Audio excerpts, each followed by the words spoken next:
How much is enough to retire with? Can I retire with 8 million rand in South Africa today? What about 20 million? What's the magic number?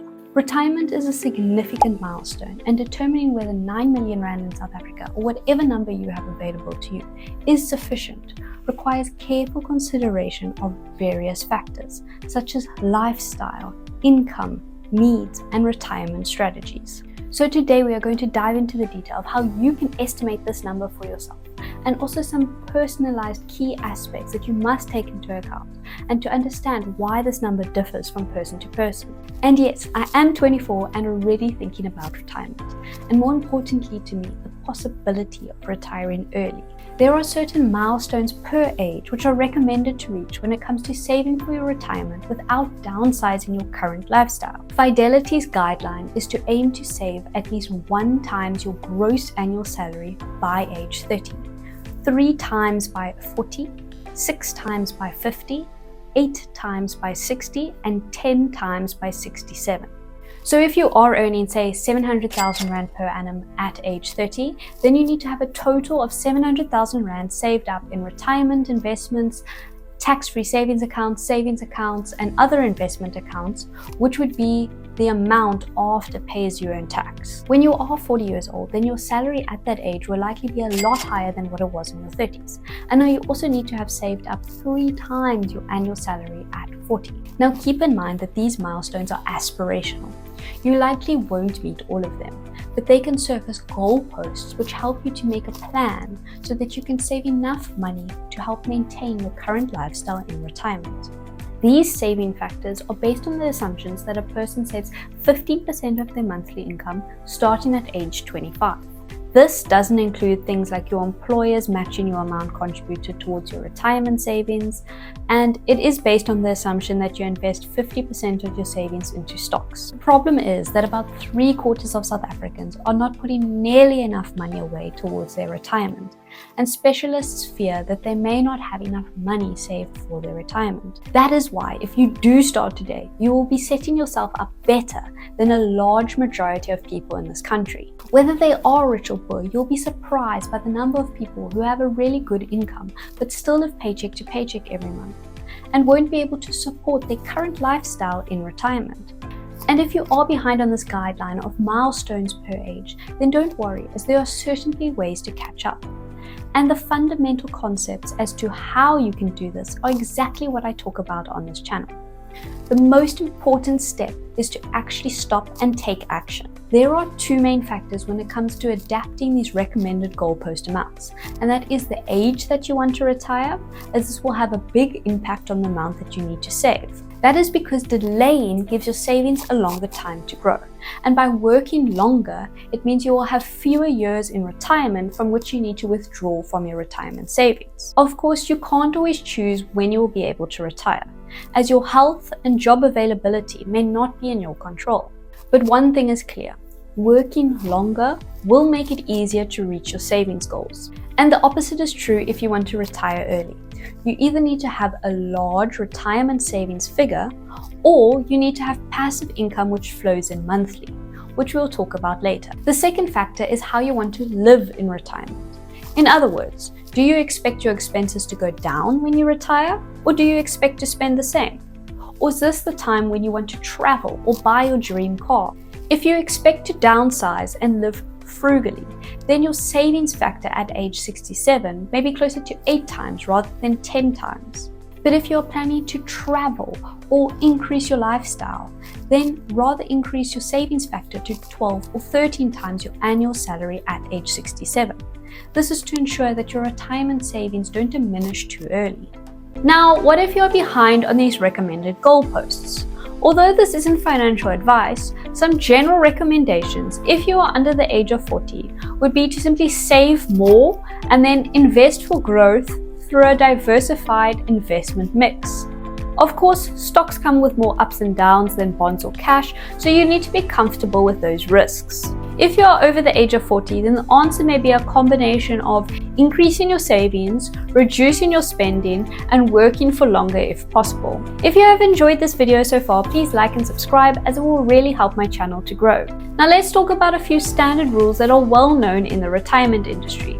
The first being the replacement ratio, which estimates how much of your pre-retirement income you will need in retirement. This typically suggests 75% as a replacement ratio, which will allow you to live in comfort based off of your current lifestyle. But everyone's needs and spending habits are different, and your financial needs in retirement may, for example, be higher when taking costs for traveling and leisure into account. But in the later years, healthcare costs will likely increase drastically. This ratio also overlooks individual variability and other income streams that you may have. This 75% rule is what experts have determined you will need to cover your expenses in retirement. This is because some of your costs, like your house, is most likely paid down by then, and your petrol and other consumerism purchases are most likely less, even if your healthcare costs are higher. This is to ensure that you don't outlive your savings. The next rule we are going to cover is the 4% rule. This will likely take you less than 5 minutes to calculate how much money you need to retire one day. So take your annual salary that you will need to retire one day and divide that by 4%. Then you get the total portfolio value that you need to accumulate by the time that you retire. This rule has been used by many financial advisors in the industry. Simply put, this rule says that if retirees were to withdraw 4% of their retirement savings annually, adjusting for inflation every year, then their nest egg will last 30 years. This rule also requires you to split your retirement savings between bonds and shares in order to decrease the risk. But why do we all want to live a life of financial freedom, and what does that mean to you? For me, it means the choice to one day be able to drop my kids off at school and not worry about rushing to work straight after because I have to pay the bills. It means going on holiday in Mauritius rather than Cape Town.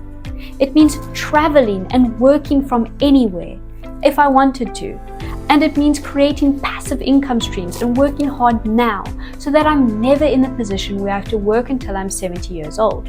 Most of our ultimate goals come down to being able to build up enough wealth so that we can do what we love and buy our time away from an employer who dictates when and where you must spend majority of your time. Now this is possible, even if you are earning a low salary, as the most important aspect is to live below your means so that you can contribute more towards your savings goal from as early as possible. Start by saving 17% of your salary if you are in your 20s, 22% of your salary if you only start in your 30s, and 42% of your salary if you only start at age 40.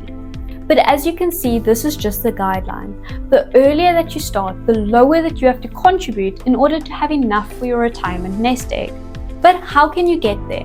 The first option is to create wealth through active income. This is where you are essentially trading time for money, as you are actively working for someone who usually pays you a salary or revenue towards your business. Now, if you are like me, then this is where the largest majority, if not all, of your monthly income comes from. The goal here is to live below your means and contribute more than those starting age recommendations, and save and invest as much as possible so that your investments have more years for which the compounding effect can occur, and grow your money while you sleep, which will create a potential passive income stream for you in the future. If you do have enough time in your week, then you can increase the amount that you earn from active income by working an extra job, such as an Uber driver after hours, or tutoring students in your spare time, or creating artwork over the weekends and selling it.